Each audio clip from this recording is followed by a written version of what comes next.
ಚಿಂತಾಮಣಿಯಲ್ಲಿ ವಿಶ್ವಗುರು ಬಸವ ಜಯಂತಿ, ಅಖಿಲ ಭಾರತ ವೀರಶೈವ ಮಹಾಸಭಾ ಹಾಗೂ ಬಸವ ಬಳಗದ ವತಿಯಿಂದ ಚಿಂತಾಮಣಿ ನಗರದ KMD ಕಲ್ಯಾಣ ಮಂಟಪದಲ್ಲಿ ವಿಶ್ವಗುರು ಬಸವ ಜಯಂತಿ ಕಾರ್ಯಕ್ರಮವನ್ನು ಹಮ್ಮಿಕೊಳ್ಳಲಾಗಿತ್ತು.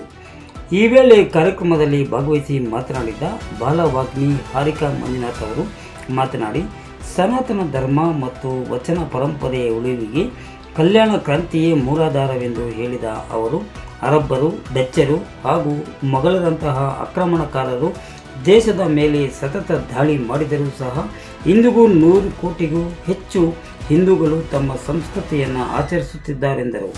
ಈ ಸಂದರ್ಭದಲ್ಲಿ KMD ಕಲ್ಯಾಣ ಮಂಟಪದ ಮಾಲೀಕರು ಹಾಗೂ ಬಸವ ಬಳಗದ ಅಧ್ಯಕ್ಷರು ಆದ ಮಂಜುನಾಥ್, ಸ್ನೇಹ ಜೆರಾಕ್ಸ್ ಸುರೇಶ್, ನಿವೃತ್ತ ಶಿಕ್ಷಕ ನಟರಾಜ್ ಸೇರಿದಂತೆ ಮತ್ತಿತರರು ಉಪಸ್ಥಿತರಿದ್ದರು. RK spot news bureau, Chintamani.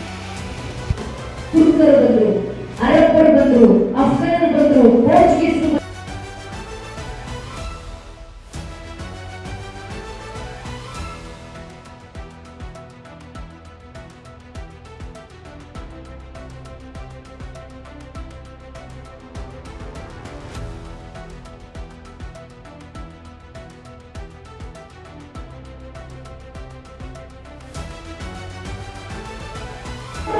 ಸಮರ್ಪಣೆಗಳು ವ್ಯರ್ಥ ಆಗುತ್ತಿಲ್ಲ.